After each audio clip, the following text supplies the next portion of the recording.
महाराष्ट्र साहित्य परिषद यांच्या संयुक्त विद्यमाने गेली 31 वर्ष आपण पत्रकारिता, साहित्यिक आणि कलाकारांचे पुरस्कार देतो.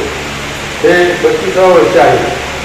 आचार्याच्या भूमीमध्ये वर्षानुवर्ष या पद्धतीचा कार्यक्रम आम्ही करत असतो आणि मला आनंद वाटतो की अतिशय मान्यवर असे लेखक, पत्रकार आणि कलाकार आम्हाला या पुरस्कारामध्ये दरवर्षी मिळतात. मान्यवरांना माहितीसाठी मी सांगू इच्छितो, 1985 साली आचार्य विकास प्रतिष्ठानच्या ऐवजी स्मारक समितीची स्थापना झाली आणि 1987 साली महाराष्ट्राचे आपले सर्वांचं दैवत आदरणीय पवार साहेबांनी मला मुंबईला बोलून घेतलं आणि त्यांनी विचारलं की आत्र्यांचं स्मारक करतात की काय करताय नेमकं. मी सांगितलं, साहेब आम्ही 5 बुद्ध्यावर आत्र्यांचं स्मारक करतो. पवार साहेबांनी माझ्यावर थोडं पाहिलं, म्हणजे तुम्हाला आत्रे कळालीच नाही. 5 बुद्ध्यावर स्मारक आत्रे इतके छोटे आहेत का? मी म्हटलं सर जागाच कळत नाही. स्वतः पवार साहेब आले 85 साली 87 साली त्यांनी जागा पाहिली. 5 एकर जागेवर नगरपालिकेने आरक्षण टाकलं. मला आवर्जून सांगितलं पाहिजे. सासवड नगरपालिकेचे माजी नगराध्यक्ष कैलासवासी चंद्रकांत जगताप आणि आमचे खाजेबाई बागवार त्या दोघांनी आरक्षण टाकलं आणि मदतही केली. आचार्य यात्रे प्रतिष्ठानचं पवार साहेबांनी सांगितलं की सुरुवातीच्या काळामध्ये की 5 वर्ष अध्यक्ष राहील आणि त्यांना विनंती केली. पण नंतरच्या काळात आमचा व्यवहार आणि आमचं कामकाज पाहिल्यावर सलग 23 वर्ष शरदरावजी पवार साहेब आचार्य यात्रे विकास प्रतिष्ठानचे सतत सलग अध्यक्ष राहिले. त्यांना मी सांगितलं, ते मला म्हटले की आता मला याच्यावर काही घेऊ नका दादा, म्हणजे मी अनेक संस्थांच्या वरती मी बाजूला होतो. शिक्षण, साहित्य, प्रबोधन या क्षेत्रामध्ये अतिशय सचोटीने मी विनंती करेन गंडोबाकर आदरणीय श्री श्रीराम जयसिंग पवार संचालक संपादक सखा. आपण BSc, MJC आणि MA राज्यशास्त्र शिक्षण घेऊन पुढारी या वृत्तपत्रातून प्रशिक्षणार्थी बातमीदार म्हणून आपल्या कारकिर्दीला प्रारंभ केला. आजवर 30 वर्ष आपल्याकडे पत्रकारितेचा प्रदीर्घ असा अनुभव आहे. सकाळ कोल्हापूरमध्ये आपण सहवृत्त संपादक म्हणून रुजू झाला, परंतु सकाळच्या सहयोगी संपादक, कार्यकारी संपादक, उपमुख्याध्यापक, उपमुख्य संपादक, मुख्य संपादक अशा महत्वाच्या जबाबदाऱ्या पार पाडत आज आपण सकाळ माध्यमातून समूहाचा संपादक, संचालक या पदापर्यंत अतिशय निष्ठेने आणि अभ्यासवृत्तीने पोहोचला आहात. पत्रकारितेच्या माध्यमातून आपण विविध शासकीय कार्यालयातील गैरव्यवहार प्रकाश टाकणाऱ्या लेखमाला प्रसिद्ध केल्या आहेत. आपण देशातील विविध राज्यातून वार्तांकन केलेले आहे. आपल्याकडे निवडणूक वार्तांकन आहे, ते वाचनीय आणि विचार ठरलेले आहे. 1996 पासून देशातील, राज्यातील अनेक मोठ्या घटना घडामोडीचे आपण वार्तांकन करून नावलौकिक प्राप्त केलेला आहे. आपण केलेल्या विविध कामांना संशोधनाची जोड दिलेली आहे. आपणास मिळालेले अनेक पुरस्कार आज आचार्य यात्रे पत्रकारिता पुरस्कार व मानपत्र देताना आम्हाला आनंद व अभिमान वाटत आहे. आपण या पुरस्काराचा व मानपत्राचा स्वीकार करावा. धन्यवाद. आपण आचार्य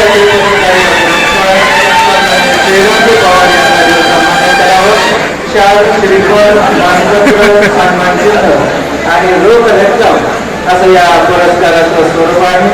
सन्माननीय श्रीरामजी पवार यांना उज्ज्वलदादा पवार यांच्या शुभार्थी हा पुरस्कार दिला जातो. यानंतर मी विनंती करत आहे सन्माननीय बंडूलाल जगताप आपण प्रवीण खर्डे यांच्या मानपत्राचं वाचन करा. प्रवीण विठ्ठल खर्डे, ज्येष्ठ अभिनेते. आपण आजवर मराठी नाट्य, चित्रपट, मालिकेचे लेखक व दिग्दर्शक म्हणून यशस्वी वाटचाल केली आहे. अभिनय आणि दिग्दर्शन हे आपले स्वतःचे असे खास आवडीचे क्षेत्र राहिले आहे. देऊळबंद आणि मुळशी पॅटर्न या आपल्या चित्रपटाने मराठी चित्रपट एक नवा रसा उठविला आहे. तर सेनापती हंबीरराव आणि धर्मवीर सारख्या ऐतिहासिक चारित्र्यात्मक चित्रपटातील आपला कसदार अभिनय रसिक प्रेक्षकांना आवडलेला आहे. दूरचित्र आणि मालिकेच्या लेखनाने आपण मराठी मनामनात आणि घराघरात पोहोचलेला आहात. तुम्ही कुलकर्णीसारख्या नाट्य क्षेत्राने गुरूंच्या मार्गदर्शनाखाली आपला प्रवास यशस्वी ठरलेला आहे. मराठीचे सांस्कृतिक वैभव वाढविण्यात आपल्या चित्रपटाने अभिनयाने दिग्दर्शनाने मोलाची मदत झालेली आहे. आपल्या आजवरच्या नाट्य चित्रपट दिग्दर्शक अभिनय या क्षेत्राला सन्मानित करावे या हेतूने आजच्या यात्रे कलाकार पुरस्कार व मानपत्र देताना आम्हाला आनंद व अभिमान वाटत. साहित्य परिषदेचा साखर आणि विजयराव कोळसे अध्यक्ष आचार्याचे प्रतिष्ठा पुरस्कार. धन्यवाद. सामान्य आपण आचार्य कलाकार पुरस्कार सामान्य प्रवीण चौधरी यांना देऊन त्यांना सन्मानित करावं. शाल श्रीफळ मानपत्र आदरणीय अशोकभाऊ टेकवडे साहेब, आदरणीय अण्णासाहेब साडे, व्यासपीठावर उपस्थित असणारे सन्माननीय आठवले साहेब, उपस्थित सर्व. कारण आता सगळ्यांना वेळ वाटून दिलेली आहे. माझ्या वाटेला 5 मिनिटं वेळ आहे, तेव्हा 5 मिनिटातच मला त्या ठिकाणी माझं मनोगत संपवायचं. तर ते एक समाधान या ठिकाणी वाटतं. ज्यांना आपण या ठिकाणी पुरस्कार दिले तर पुरस्कारांची नावं पाहिल्यानंतर लक्षात येतं की पुरंदरमध्ये कोळसे साहेबांच्या माध्यमातून दरवर्षी महाराष्ट्राच्या विविध क्षेत्रामध्ये स्वतःच्या अष्टपैलू क्षमतेनं कर्तृत्वानं स्वतःचा ठसा उमटवणाऱ्या प्रत्येक माणसाला या ठिकाणी महाराष्ट्रामधून पुरंदरमध्ये बोलवलं जातं. आचार्य अत्र्यांच्या भूमीमध्ये बोलवलं जातं, महात्मा फुल्यांच्या भूमीमध्ये बोलवलं जातं आणि त्या माध्यमातून आपल्या सगळ्यांना ही मोठी मोठी माणसं जवळ पाहायला मिळतात. आणि हा योजना गेली अनेक वर्ष कोळसे साहेबांनी त्या ठिकाणी चालवला, त्याबद्दल त्यांचा आभार मानतो. खरं तर पाटणे साहेबांना आम्ही बऱ्याचदा व्याख्यानाला त्या ठिकाणी बोलवलं. मी जवळ त्यांची व्याख्यान ऐकले, ते आमचे आदर्श आहे आणि अतिशय सुंदर पद्धतीनं. खरं तर भोसले सरांची प्राचार्य शिवाजीराव भोसलेची आठवण आपल्या सातत्याने येते. त्याच पद्धतीनं ज्यांना आता इथं श्रीराम पवार सर या ठिकाणी आहेत, तर त्यांचं तर आपण सगळेच लेख वाचतो. अर्थशास्त्रापासून राजकारणापासून समाजकारणापासून वेगवेगळ्या विषयावरती प्रचंड अभ्यास असणारे अशा प्रकारची व्यक्ती, त्यांना या ठिकाणी पत्रकारितेचा पुरस्कार दिला जातो, त्याच्याबद्दल आनंद वाटतो. आणि प्रवीण दर्डे साहेबांच्या माध्यमातून या ठिकाणी आपण पाहतो की त्या ठिकाणी बॉलिवूडमध्ये फार मोठ्या प्रमाणावर चित्रपट चालतात. तर मराठी चित्रपट सृष्टीला सोन्याचे दिवस आणण्याचे काम जर कोणी केलं असेल तर प्रवीण दर्डे साहेबांनी त्या ठिकाणी केलंय. मुळशी पॅटर्न पिक्चर मधला वेगळा आहे, पण चित्रपट सृष्टीमधला मुळशी पॅटर्न तयार करायचं काम कोणी केलं असेल तर प्रवीण दर्डे साहेबांनी त्या ठिकाणी केलंय. याचा आपल्याला त्या ठिकाणी उल्लेख करावा लागेल. खरं तर आचार्य अत्र्यांच्या नावानं हा पुरस्कार त्या ठिकाणी दिला जातोय. आचार्य अत्र्यांच्या बद्दल आपल्याला सगळ्यांना माहिती आहे. आपण सगळ्यांनी अनेक गोष्टी त्या ठिकाणी वाचले. एकदा अशाच प्रकारचे आचार्य अत्रे लक्षणं गाव होते, थोडी आर्थिक परिस्थिती खालावलेली होती. तेवढ्या त्याची गाडी बिघडली आणि गाडी बिघडल्यानंतर एकटेच आपलं बिघड गाडीचं चालत चालत रस्त्यानं जात होते. चालत जात असताना समोर एक विरोधक त्यांचा येतो, आपल्याकडे विरोधक असतातच. ते समोर त्याचे विरोधक आले, त्यांनी त्यांना सांगितलं काय काय अत्रे साहेब आम्ही एकटेच चाललं, गाडी बिडी विकली का काय? आता ते आजमगावातच होते, त्यांनी उत्तर दिलं त्यावर तुम्ही सुद्धा आज एकटेच चाललं, बायको बरोबर नाही, पळून पळून गेली का काय? म्हणजे असं म्हटलं जातं 40 मिनिटं त्यांनी भाषण केलं तर 20 मिनिटं टाळ्या असायच्या, 20 मिनिटं त्या ठिकाणी टाळ्या त्या ठिकाणी दिल्या जायच्या आणि 20 मिनिटं हास्या त्या ठिकाणी असायचा. हास्या आणि टाळ्या म्हणजे आचार्य अत्रे समीकरण. आज 53 वर्ष त्यांच्या स्मृती दिनाला साजरे करतोय. 53 वर्ष झाल्यानंतर सुद्धा आचार्य अत्रे तुम्हाला आम्हाला सगळ्यांना ताजेतवाने वाटतात. त्यांचा अभ्यास आणि वेगवेगळ्या क्षेत्रामध्ये स्वतःचं वेगळं अस्तित्व निर्माण करण्याचं काम त्यांनी केलं. जिथं हात लावले ना तिथं सोडून करण्याचं काम केलं. श्यामशाही राष्ट्रपती सत्याग्रह भाषेची सुरुवात केल्यानंतर 3ऱ्या मजल्यावरच्या ज्यांनी मराठी चित्रपट सृष्टीला एक नवसंजीवनी दिली. मला हे उल्लेख केला. खरं त्याच्यामध्ये जिथं कधी जास्त पिक्चर भाग नाही, पण मुळशी पॅटर्न हा पिक्चर मी 3 वेळा पाहिला. हे अभिमान त्या ठिकाणी तुम्हाला सांगतो. शेवटी तळागाळची व्यक्ती आपल्याला संगीत या ठिकाणी करण्यासाठी पुढे आली आणि मराठी चित्रपट सृष्टीला चांगल्या प्रकारे त्या ठिकाणी आपण एक संजीवनी त्या ठिकाणी दिली.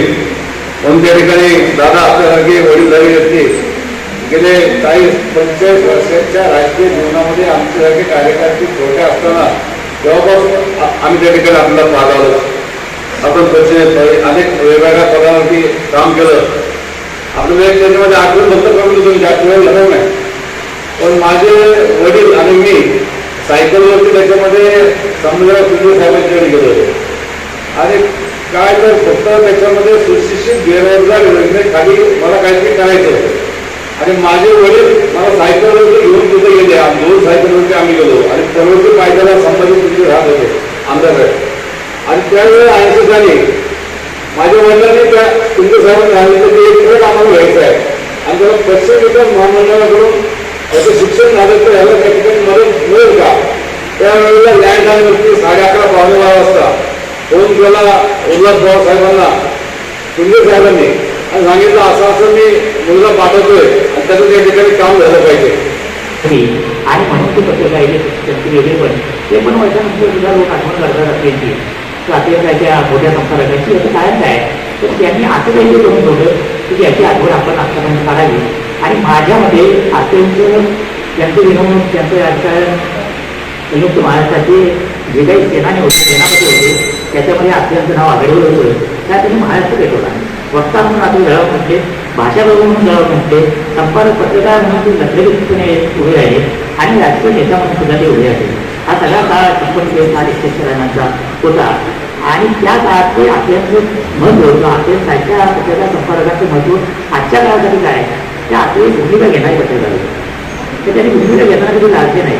म्हणजे अलीकडच्या काळात साधारणपणे मागच्या 30 वर्षामध्ये आमच्या व्यवसायामध्ये तटस्थपणा नावाचे झुंजत होतं आलेलं आहे की काहीच सांगायचं नाही.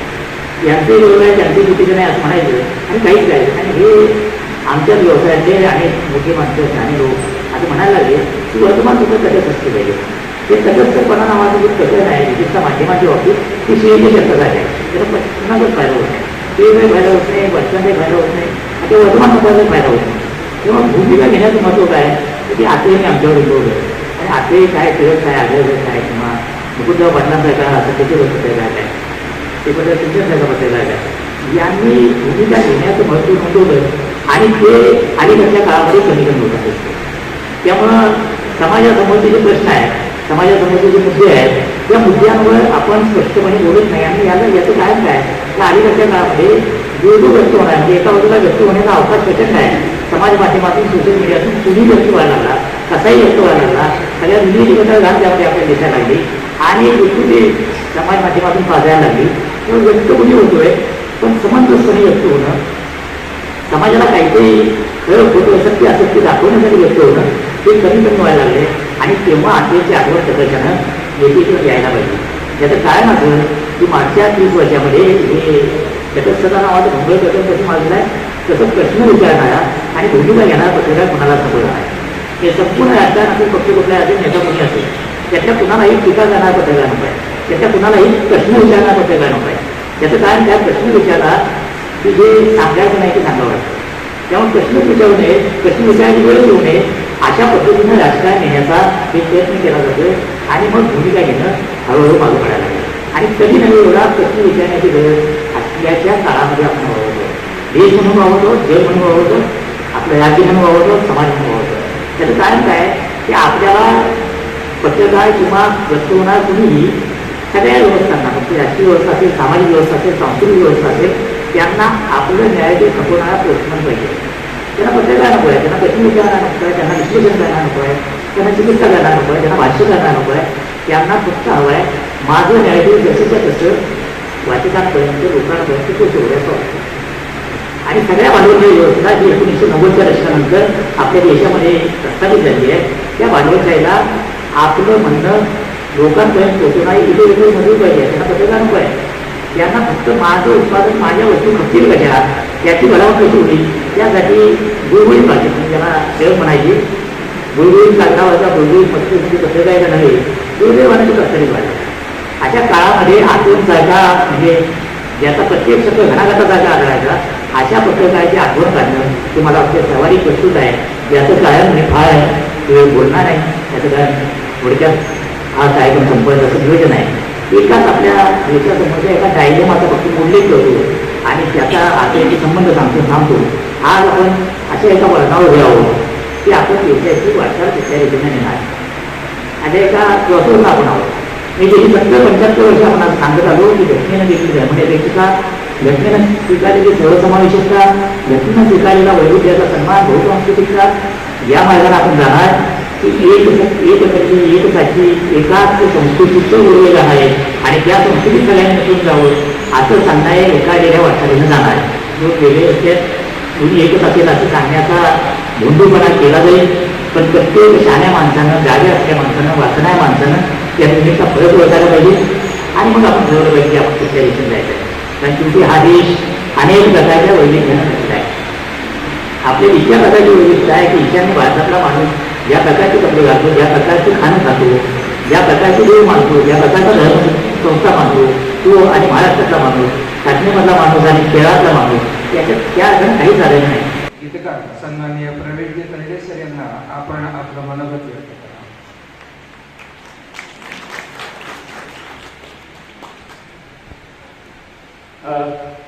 सर्वांना नमस्कार. मला आज एवढा मोठा पुरस्कार देऊन सन्मानित केलं तुम्ही.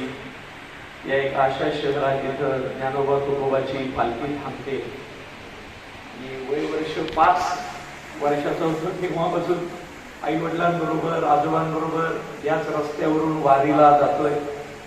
आजही म्हणजे कितीही शूटिंगमध्ये बिझी असलो तरी दरवर्षी मी वारी चुकवत नाही. आजही वारीत चालतो.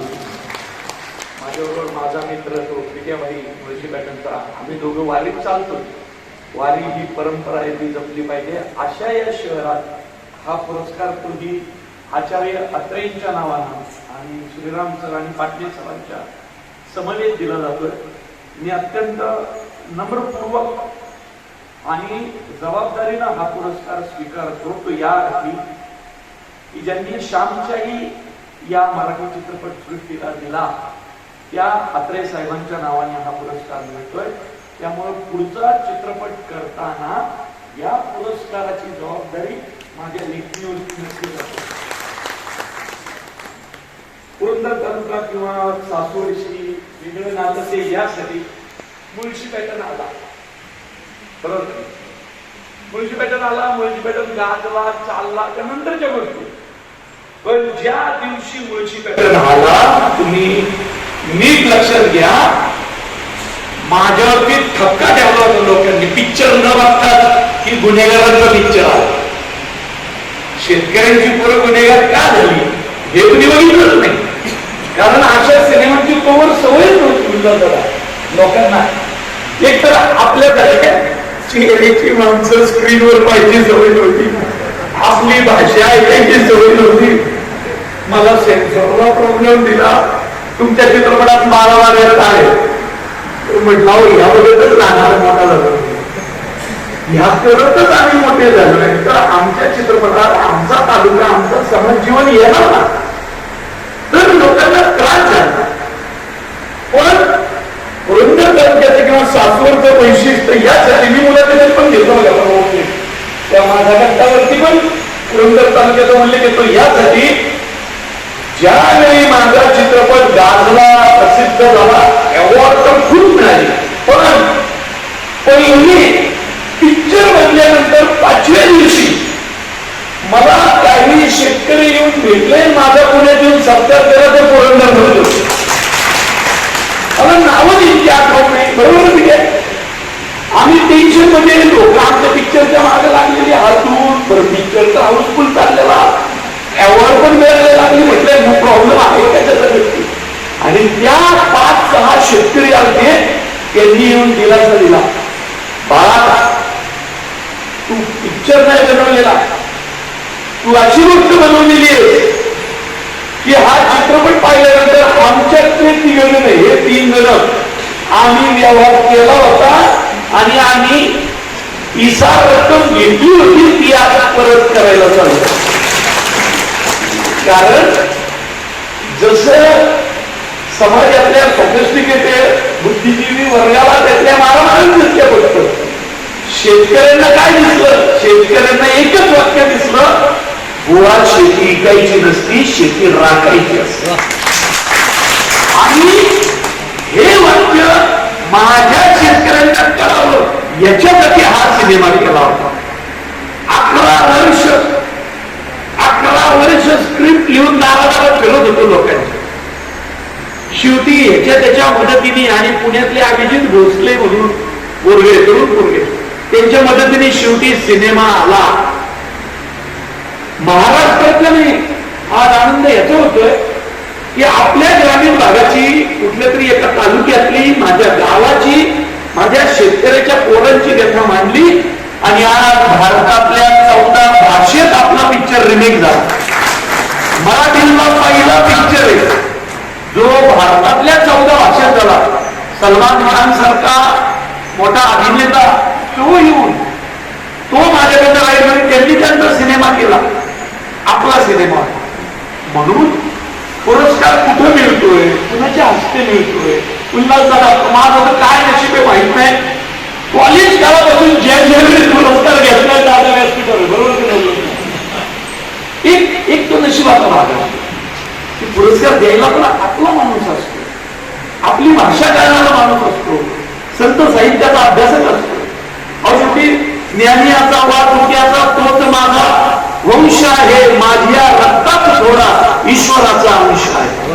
आपण ज्ञानोबाची वंश आहे. समोर कोण माणसं बसते, त्यांच्या कपाळाला अष्टगंध, गुटखा आहे, टिळा आहे, डोक्यावर वारकरी संप्रदायाची टोपी आहे, अंगात पैठण पायजमा आहे. अशी माणसं दिसल्यावरती पुरस्कार घेण्यात मजा आहे. म्हणून सासवड आमच्यासाठी जवळच. पहिला सिनेमा केला 20 वर्षापूर्वी असिस्टंट डिरेक्टर म्हणून, तो या सासवड मध्ये देवी अहिल्या नावाचा सिनेमा केला. पहिली सिरियल केली ती या सासवड मध्ये, ती म्हणजे कुंकू. तर हे काहीतरी नातं असतं. म्हणून ज्यावेळी मला कोणत्या फोन आला, मला इतका आनंद झाला, तुम्हाला सांगतो की आचार्य आपणच्या नावानं पुरस्कार तोही सासवड शहरामध्ये आपल्याला मिळणार.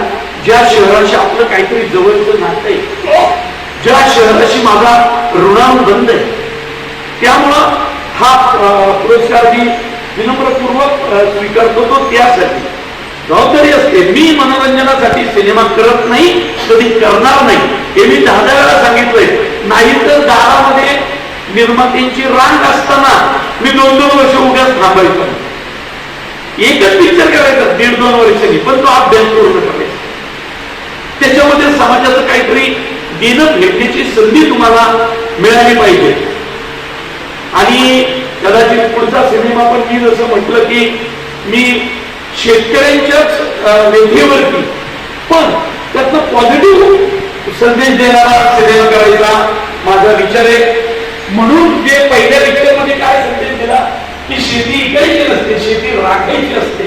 आता राखलेली शेती कशी कसायची असते याचा संदेश पुढच्या सिनेमापर्यंत अध्यक्ष साहित्य प्रतिनिधी शाखा जिल्हा परिषदेचं सहकारी यांच्या वतीनं आचार्य अत्र्यांचा स्मृती पुरस्कार सोहळा या ठिकाणी माझ्या हस्ते आपण घडून आणला. त्यामध्ये मी आपल्याला धन्यवाद देतो, आपले आभार मानतो. आणि आता प्रवीण सारखा दिग्दर्शक, अभिनेता, वक्ता आणि ज्याच्या अंगाला आणि ज्याच्या विचाराला मातीचा वास आहे प्रवीण करतो, पुढे असं भाषण ऐकलं. श्रीराम पवारांचा अत्यंत अनुभवी आणि महाराष्ट्रातल्या एका नामवंत दैनिकाचा संचालक, संपादक, ज्यांनी गंभीर केलं, परंतु पत्रकारितेचं महत्त्व आपल्यापुढे मांडलं. त्यांना आपण पत्रकारितेचा पुरस्कार दिला. ज्यांना मी राजकारणातला राजहंस म्हणतो, राजकारणातला संस्कृती दूत म्हणतो, असं एक विलोभनीय व्यक्तिमत्व आदरणीय माजी आमदार उल्हासदादा पवार, ज्यांनी आम्हाला इथं पाचारण केलं, ते माझे मित्र, लोकमित्र आदरणीय विजयरावदादा कोलते, सकाळच्या माध्यमातून तुमच्या आमच्या जीवनामध्ये नवी प्रबोधनाची पहाट निर्माण करणारे आमचे मित्र आदरणीय श्रीरामजी पवार, आणि मगापासून ज्यांचं तुम्ही उत्तुंग कौतुक केलं, ते इतिहासातला हंबीरराव मी पाहिला नाही, पण नवा इतिहास घडवणारा हंबीरराव आज या नेतृत्वाच्या व्यक्ती आहे ते आदरणीय प्रवीणजी तरडे साहेब. मगाशी बोलता बोलता ज्यांनी सगळा गड जिंकला, ज्यांच्या नावातच दुर्ग आहे, ते दिगंबर दुर्गाडे, आदरणीय अशोकराव टेकावडे साहेब, विचारपीठावरती इतर सगळी बसलेली मान्यवर मंडळी, समोर बसलेले आमचे सागर सर, मेमाने सर, किसनराव पवार, बाकी सर्व मंडळी. मगापासून पहिला खुलासा एका गोष्टीचा करतो की